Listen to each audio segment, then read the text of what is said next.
Hi and welcome. Um, it's been a long time since I've been making videos regularly. I've said this before. The basic reason is school. School's been getting in the way. Now it's out. Now it's summer, and I can, sit down, take more time to make more videos. You might see my background is different. I thought it would be good to have something behind me than just like a blank white wall. And my wife got this partition, so I thought, what the hell, I'll use it. So. Hopefully it's some sort of background, hopefully it looks better, and then hopefully I can start decorating it more in the future. But that's neither here nor there. I'm going to keep on going with my random videos. My theme of just throwing out random topics, but I kind of like to do that. And if you've watched my intro video, one of the people that I shouted out was Spoonie, Noah Antwiler. So he's a guy that I've been watching his videos for a long time, and I like him a lot. He does a series called Counter Monkey, and I'm doing kind of a tribute now. So basically, if you don't know, Counter Monkey is his, it's him talking about his D&D experiences and talking about different aspects of the game, why it's fun, like interesting stories that have happened. I myself, I've got very, very limited D&D experience, but it was really fun. I know the stigma has been taken out of it in these days. It's kind of like fun, or it's kind of like more accepted to be kind of like, nerdy. But I remember back in high school, like the times that I was playing, and that was like back in the 90s, like the late 90s, it was like stigmatized, like if you were, an out and out D&D player, you were kind of like looked down on, you know. These days, I think that it's more generally acceptable, like whatever thing you want to be kind of a geek of, everybody is a geek of something. So if it's D&D, people are like, yeah, that's cool. So I wanted to throw in my 2 cents. And I wanted to talk about the one topic that I think that I'm eminently qualified to talk about, which is bad players. Because I was one. But everybody is when they start off. Like you don't know the pitfalls. You just, kind of walk into it, try to have fun, and, that's just kind of how it works out. So I want to give some points, some tips that I think would like help you if you either don't play or if you want to avoid being a bad player. But I'm going to tell you some of my experiences because everybody just fucks up. Anyway, the first point that I wanted to say, something that really, really, it's right there at the beginning. Right there at the very, very beginning of everything is a pitfall many people fall into, and I fell into it. Point one, don't get roped into a role. Okay? Try and have some sort of input into the role that you're going to play. And I know that's hard because at the beginning you don't know anything, right? And what happened to me, my friends say, hey, we need one more person to play D&D with us. We got a few, we need maybe one more, right? And they said, we need a cleric. Can you be a cleric? And then me, just trying to go, oh yeah, I'll be a cleric, sure. I have a vague idea of what a cleric is, a person who uses blunt instruments like maces and hammers and things like that. Because if you've seen my video on my favorite games, you'll know that the D&D beat-em-ups were some of my favorite. So yeah, I'm not a total noob, but, I kind of know what's going on. So they said to be that character. I was like, yeah, okay, I'll do that. And it's already a mistake because I'm not really sure what a cleric does. I'm not really sure, like what the role they want to have in mind for me is, and I'm not really sure if that's the best for me, right? But anyway, you jump into it, right? And that's what I did. So I jumped into it. I was this cleric, and I'm gonna say later like other stories of like just don't get roped into it. But it's better if you find something that you like to do or that you want to do. And I know myself, I'm more of the fighter type. Cleric is actually is a pretty good role, and I don't mind it at all. But like you might find yourself. What if they say, "Oh, we want a dark elf, or we want a ranger, or something like that," and that's just not how you play, right? Like you're the kind of person who wants to just wade into combat with a big sword, knocking everybody's head off. And I think that that's kind of more who I was. Cleric allows for that, because they have like, maces and things like that. But again, I was just roped into it, um, and I would advise not to do that. Right. The second point, and this is going to be kind of embarrassing. Put some effort into making your character. Um, put some effort into like not just the role that you're going to play, but you know what what you think would make a cool character. And number one, and this is it's so fucking embarrassing because it's so stupid. Um, don't make a shitty name. Make a good name for your character and like think about it. Like what kind of name would you like to be called? Because you're going to be called that thing for a long time. Like every week, typically you get together with your friends and you start playing, and it's like, wouldn't you rather have like some norm, like some name or something like that that's actually like cool to be called, or you know? So this is what I did, and I would just recommend never do this. Don't make like an inside joke or like a temporary joke, as a name. That's what I did, and it's so embarrassing. I'm gonna tell you the name of my shitty character, which was based on just like a some stupid inside joke I had going at the time. God, I don't even want to say it because it's so stupid. It was Beauregard. It was like General Beauregard. I don't know if we were studying Beauregard in history at the time. I completely forgot everything about why I thought it was funny at the time. And then now looking back on it, I'm like, that's so stupid and unfunny, right? So you don't want to do that, right? Make a character whose name is at least vanilla. At least it's something that you're not going to be embarrassed of later. Like I wish I could remember what I thought was funny about that, but it's not, obviously. And the other reason that gets you out of character is because you're not really thinking of him as an actual person, right? And that's the fun of D&D, is like putting on a skin, and like having fun with it, and like taking that character places that you can't really go in real life. You can go under the mountain and like battle a dragon with your friends. You can you know you can go to the forgotten city of the elves and discover like the treasures they have waiting, or like the deep wisdom they've had, like something like that. You can do that, and have fun with it, but you have to take it at least somewhat seriously. One of my points later, I'm going to say like don't take it too seriously, but take it somewhat seriously, at least at the beginning, and like try and build yourself a good outline. Really, really, don't make stupid inside jokes that are just temporarily funny at the time, and they're never going to be funny later, and you're going to be like, oh, that's so stupid. So I called this character Beauregard, and of course after that, nobody really takes it seriously. I don't even take it seriously. I'm just dicking around, right?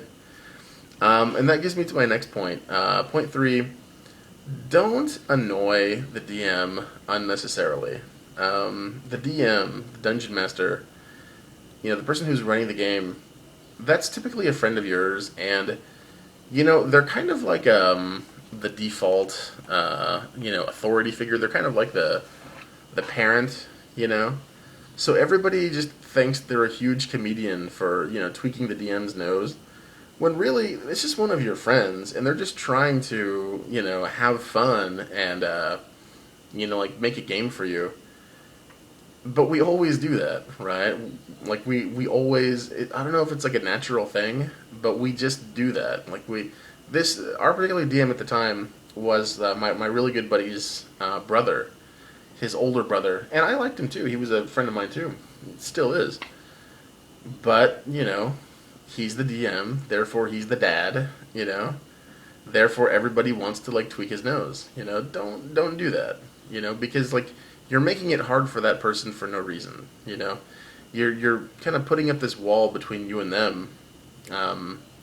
That's just shitty all around. Like I could see there were times when he would get stressed out because he's got this room full of comedians who are just dicking around and not taking the story seriously, not taking anything that he's saying seriously.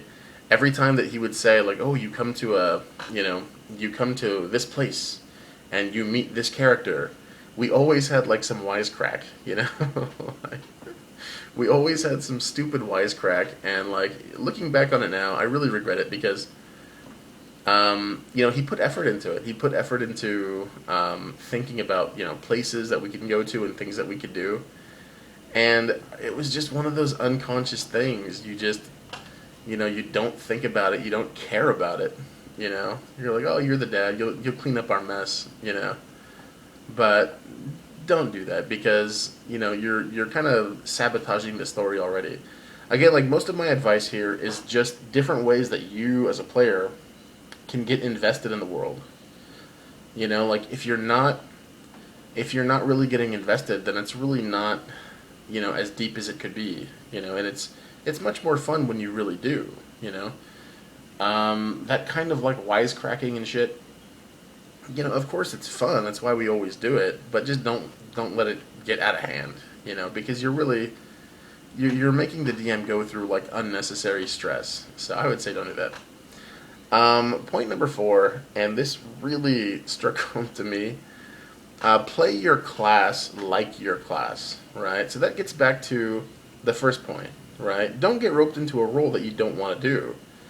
Do something that you want to do, or like find some fair compromise of, something that you want to do. Give me a break. This video is part Spoony and part AVGN. Don't play a role that you don't want to, and then when you get into the role, play your role like your role. And Spoonie's been over this many times. If you're a thief, play like a thief, right? Get behind the person and backstab because you do more damage than the fighter. I was this priest who should have been about like godliness and just specifically, he was a priest. As I recall, they were telling me my character instead of me, inputting. They were telling me that my character worships dragons. His religion is based on this affinity with dragons. And, looking back on it, it's like, there's no reason for me to be in the party that I was. Like, really, when you look at it, I was this priest for this religion based on dragons who was traveling with, like, 2 dwarves, an elven ranger, and a human knight. And there's just no reason for me to do that. Like, really, none of them, liked my religion. But that was the kind of pretense. It's like, well, we want you to go around and proselytize. Somehow we want you to, take those misfits and, bring them around to your spiritualness about dragons. And I would try to do that sometimes, but I didn't really put much effort into it, right? And so I didn't really get much out of it. But at the same time, again, like, my guy was a priest, and he was kind of the, priest cleric, and he was kind of the person they relied on for healing, of course, number 1. There was a spell that creates food, and I don't even know if this was, like, correct or not, but I would do this thing where one of my specialties that I kept using, I forgot the name of the spell. I'll look it up and see if I can put it underneath me. But there's a spell that lets you like manipulate like rocks and the things around you. So I would typically use that to build a shelter around us if we were like had to sleep in a dungeon. So that was kind of what I was. I was the person who made the shelter. I was the person who made the food. I was extremely useful in that regard. But I didn't play my class like my class, and I didn't care so much, like I didn't, I just wasn't really into the role, right? I just basically wanted to be a fighter. So at the end of the campaign, I had the highest strength. I had these 2 gauntlets that enhanced my strength, like, so much. And it's not to say that, like, a cleric can't be, like, physically strong. It's just that they're not typically the ones who do the most damage, right?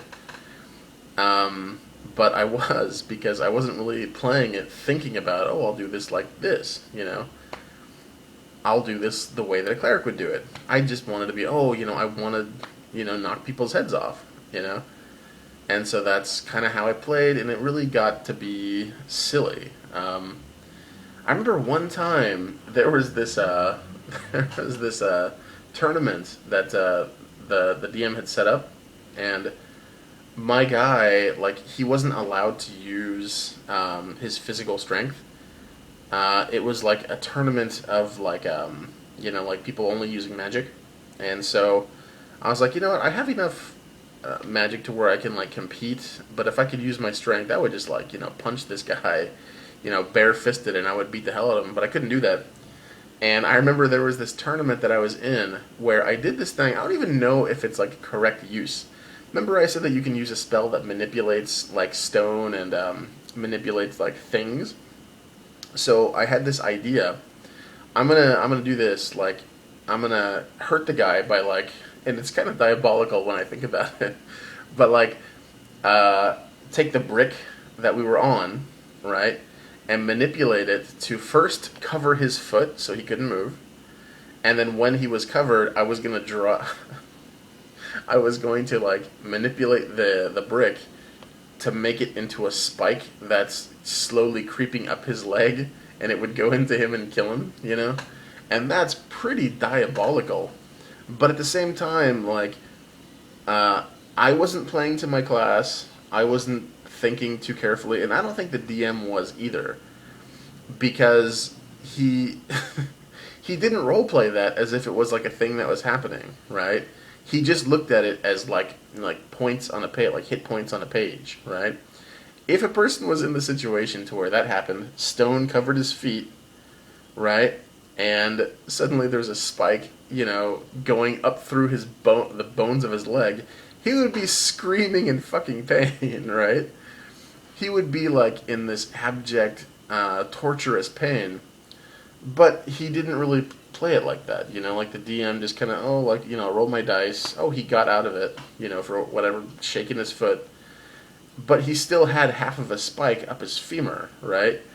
And I think that by that point in the tournament, I was down to like maybe a few hit points, and this guy ran up to me, and he did one of those things where like you have to actually make physical contact. You have to touch the person, and it's what is it, like burning hands or like hurting hands or something like that.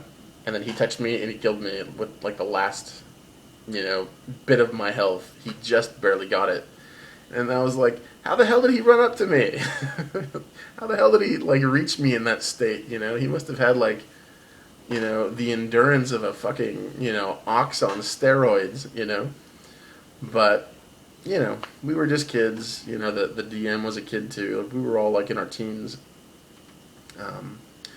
But yeah, like I wouldn't really recommend it. Like I'd say, like play your class, like your class, and get good at what your class does. And if it's like something like again, Spoonie's talked about this before.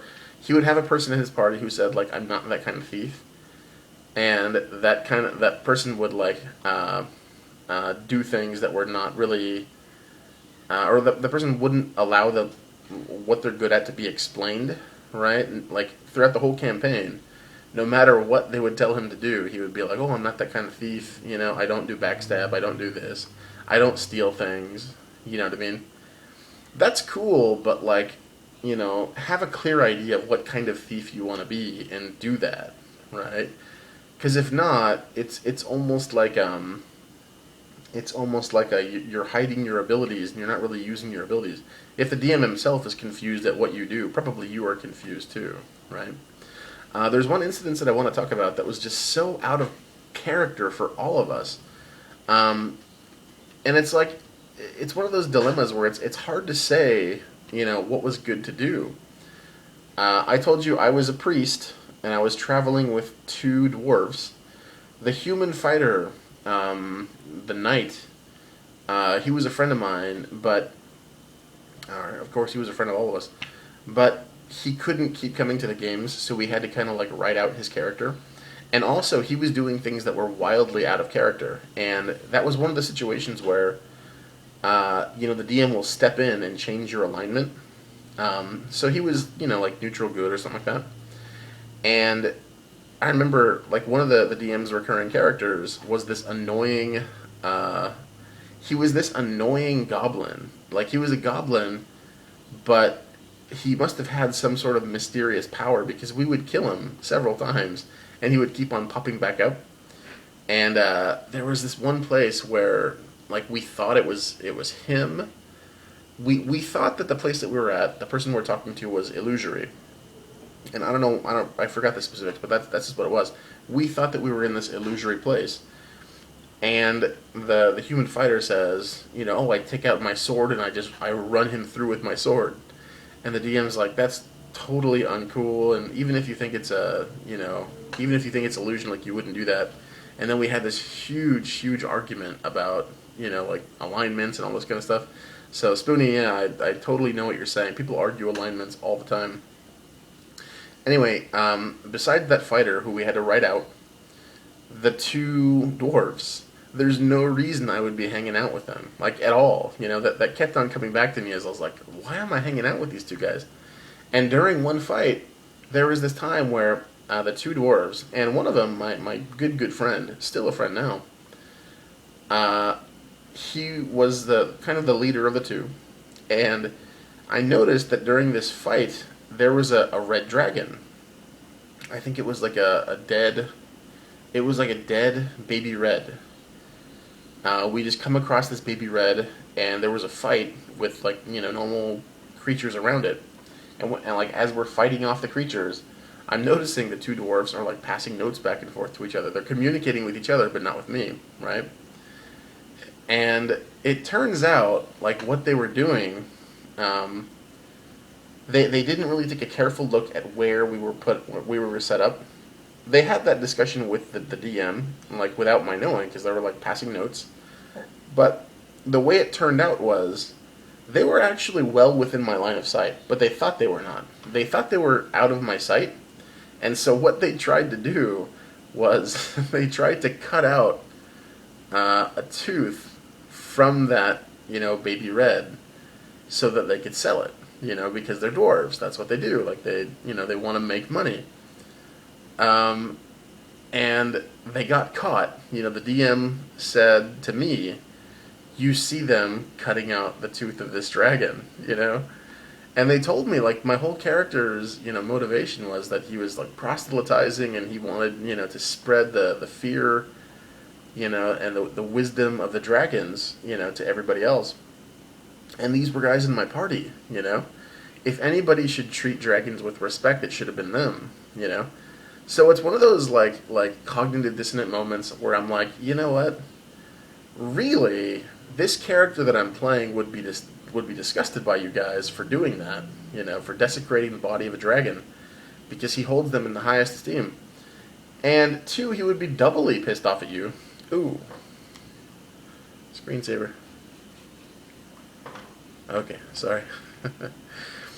Two, he would be doubly pissed off at you because you're just doing it for money. Like, you just did it so you can get money, selling a dragon's tooth. And I remember there was this awkward moment where, like, the younger one, the younger dwarf, he kind of, like, looked at me and he looked back at his buddy and he was like, well, here you go. And he gave me the tooth, And that's where I'm like, there are moments that kind of cross over between, like, the real life person you are, you with your friends sitting at a table, and the imaginary characters you're trying to be, right? You're putting the role on. So that was him in real life being like, I'm sorry, like, we shouldn't have done that. That was dickish of us. Whereas, like, the character himself, would he think that I would be happy with him just giving me a dragon tooth that he had cut out, And it was one of those moments where I just had to, like, I just had to, like, let it slide. Because if not, like, what's going to happen, I could get, very pissed off and be like, oh, you desecrated this dragon in front of me, I'm going to storm off, But if I do that, it ruins the real life atmosphere of me and my friends hanging out, So I had to find a way to justify it. I forgot what I did, but I had to find a way to justify it and just roll on, so. Anyway, play your class like your class and try and get deep into the role you're trying to play. Point 5, and this is a very big one, and this is also something that Spoonie talked about. Set goals for yourself. Set goals for your character. Set, long-term goals, and then set short-term as you're playing. like when you get into role playing, like that's when you have the most fun. You know, when you actually have something to do, and you imagine a way to get it done. You know, like it's it's the kind of thing where uh, you really have to like put something into it to get something out of it. And I think that when you set goals, it makes it so much better. My priest had no goals. You know, as I said, like he was just tagging along. He didn't have any long term goals. The only thing he wanted to do was proselytize and like spread the wisdom of the dragons. But I never thought about that. You know, week after week would go by. You know, and we would get together. You know, eat pizza. You know, pretend like we were characters slightly, have fun, and then go home. And as fun as that was, like it could have been so much better if my character actually had some goal. You know, he actually had some motivation. But he didn't. You know, like I didn't really think about it. I didn't really care. And so again, at the end of the campaign, we had gone all these miles and we had like beaten all these monsters. But at the end, it was kind of like, okay, well, game over. You know. And it was just like, let's just get on to the next thing. It didn't really like leave much of an impact on me. Like I don't even remember if we fought kind of a last boss type character. I think that we all just kind of got tired of it because it wasn't going anywhere. And then we just, let's just do a different game, right? So that next game, I tried to do that. I tried very very hard to within character creation. So I took the advice that I'm now giving to you, and I had the most fun making this new character. We were gonna make a campaign that was set in the seas. It was gonna be like pirates, and then I had this really cool idea where I'm gonna make myself a ghost pirate, but I'm not gonna let anybody know that I'm a ghost. I'm gonna have a corporeal form, and the reason that it is because he has this. It's basically, if you've read the Silmarillion, you'll know what a Silmaril is. It's one of those like gems that contains the light of the world. And in this particular D&D world, we had something similar to that. It wasn't called a Silmaril, but it was something like that. And in the previous campaign, the one where I was the priest, I think the dwarf had something like that. He had this great big gem from the very beginning, and it was for like plot reasons. So I said to the DM, how about I have that buried, and it's going to be in my heart, and that's going to be the thing that's keeping me corporeal. And he's like, yeah, that's a great idea.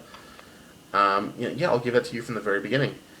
And when character creation, I created. I was even like drawing, and I suck at drawing, but I had fun doing it, and that was the point. Is I had fun like making this character look the way I wanted to. He had like long-term goals. He was trying to find like his lost love, and even within that, I said, there has to be something deeper here. And I told the DM, I'm going to leave that to you. And he liked that. And like, of course he liked that. Why wouldn't he like that? It's like a tennis game, or it's like a improv comedy, I give you a little something, and then you take it. You give me a little something back, and we play off each other, and that's the fun part. So I told him, yeah, like his long term goal is to find this lost love, but there's going to be something mysterious to her, and I'm going to leave that to you. And he's like, yeah, great. I'll take that. I'll do something with that. And he was really excited about that, just as I was excited to make the character. So, yeah, like setting goals, setting something long term for the character really, really makes a difference. And bad players will not do that. They'll just, play from week to week, and they'll be like, yeah, whatever. Let's just, whatever the DM has for us, we'll just ride that railroad, So, the last point that I want to make, and this is also a big one, but it's just totally true. Get along. Get along with each other. Like, no matter what's happening in the game, don't take things too seriously. And that like I was saying before, like, take things seriously, and then now I'm saying don't take it too seriously, right? And this is kind of related again to Spoonie's video about the prisoner dilemma. So I'm gonna leave a link down below if you want to see that particular one, so you'll understand at the very beginning of that video, he says there are issues that happen because people want to roleplay. Simply because people want to roleplay, it creates issues. It creates like tension. Like I said, like when that friend of mine cut out a dragon's tooth right in front of me, trying to make profit, that created, or it should have created, this realistic like conflict between us. But I had to kind of keep a cool head. I kind of had to like let it go, because if not, I'm just going to be rolling up a new character. And you know that's the kind of thing where, again, it can drive you apart for essentially, like no reason. Um, so the last thing I'm going to say, and the last story is, the second time. There must have been some second time, because it was before the pirates, and it was after the priest character that I made. We had another campaign, and we were going to change DMs. So the person who was playing the young dwarf, the one who handed me the tooth, he was going to be DM, and he was really, really excited. He was like, yeah, I've got all these ideas, and it's going to be so much fun. And he came to me and he said, I want you to play a Kender. And if you don't know what a Kender is, they're in like Dragonlance, and I think that most of my friends at the time were reading Dragonlance like when we were in high school. It was really good. It was like, I think of Dragonlance as like, you have Tolkien, which is like high fantasy, right? The really, really in depth, really, really well done. You know, it's kind of like the Disney, right? And then you've got, things that are like a step lower, not as serious, or like popcorn fantasy, nerdy kind of fantasy. It's written by nerds. It's for nerds. Like it doesn't take itself too seriously, and that's Dragonlance. So I liked it a lot for the time. It was before like a modern era right now, where like somebody like George R. R. Martin is now taking the kind of mantle of really gritty, realistic fantasy. Dragonlance is totally in between. It's just having fun in a D&D world, right? Which doesn't take itself too seriously. So one of the character types is a Kender. And again, if you don't know what it is, Kender is like a halfling. So they look kind of like something in between like an elf. I think they have like pointy ears, and a hobbit. They're kind of like grown children. They're like halfling size. I think they have like pointy type ears, but they're kind of like children. They have a penchant for stealing from everybody. They have a penchant for stealing things and saying, I'm just gonna borrow this. And so because they have that kind of childish, nonstop, don't take themselves seriously attitude, they tend to piss off everybody around them, because they're just like frustrated, like, oh, these damn Kender. And like when you're reading a story, it's they're the comic relief characters. They're kind of funny. But like when you're playing them in real life, like I learned to my shame that it really does piss people off. So again, I got roped into it. They said, "Do you want to play a Kender?" Or he didn't say that. He said, "I want you to play a Kender in this upcoming campaign." And again, I was just, little Mr. Yeah, let's do what the group wants. I should have learned my lesson from the first campaign, but I didn't. They said they wanted a Kender, so I was a Kender. So, again, like, I noticed how boring sessions could be if you were not in a character, so I was a little bit more determined. Okay, I'm going to, try my best. I'm going to be in character. And that became a problem, because I was in character. So, like, I would act like a Kender would act, and I would be this kind of, quick talking and, like silly, like Kender who's always stealing things, and, who's always, just doing what Kender do, right? And then eventually it got to the point where that friend of mine, the person who was the DM, there was this moment, like I was saying, that crossover between, you, your friends sitting at a table, and like the fictional reality you're trying to create that kind of crossed over. So I don't even remember who he was playing. He was just playing like some miscellaneous NPC, like maybe a a prison guard or something like that. And I was just doing my little Kender thing, like, oh hey, what's this? Oh, it's a map, And the guard's like, give me back my map, and stop taking things from me. And oh, what's this? It's a dagger. And, he's like looking down, his dagger's missing. And so that friend, the person who wanted me to play this Kender, said, and I'm kind of paraphrasing, he said, the guy looks at you and says, you fucking Kender, will you just stop fucking stealing things? God damn it, And it's like, okay, that's not the guy saying that, that's you saying that to me, You fucking asshole, like, you wanted me to be a Kender, like, I'm just acting within character. But again, that's what I'm saying is, like, don't take it too seriously, and that applies to everybody. That applies to, like, the DM, don't take it too seriously. People are goofing off. That's why they want to be there. And then you yourself, don't take it too seriously. Like, don't get mad. Like, if they get mad at you, it really should all be about fun.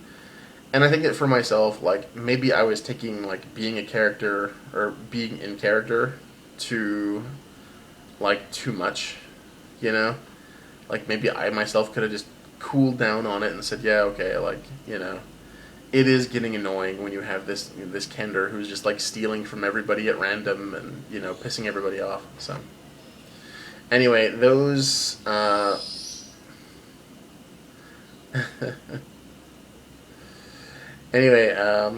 those are some basic points that I wanted to get out. Those are what bad players do. That's what I did. Hopefully, you yourself won't do that, or if you are, you'll have some funny stories to tell. And if you're a fan of D&D, if you have times that you were a bad player, please let me know. I'd like to hear it. I've not played in such a long time. I'm sure the games, the more things change, the more they stay the same. I'm sure it's the same kind of fun it always is, just getting together with friends. And I'm really glad that like these days we look at it more favorably than we used to. I don't think there's like such a stigma as there used to be. Again, it was really truly embarrassing. It's almost like admitting you're gay or something like that, like coming out, as a D&D player. These days, I don't think it's nearly that bad. I think that people really understand, like, yeah, it's just about having fun and getting together with friends and just dicking around. So again, I hope that was enjoyable. If you have any other stories you'd like to say or any questions, leave it in the comments. 見てくれてありがとうございました. It's good to be back. さよなら.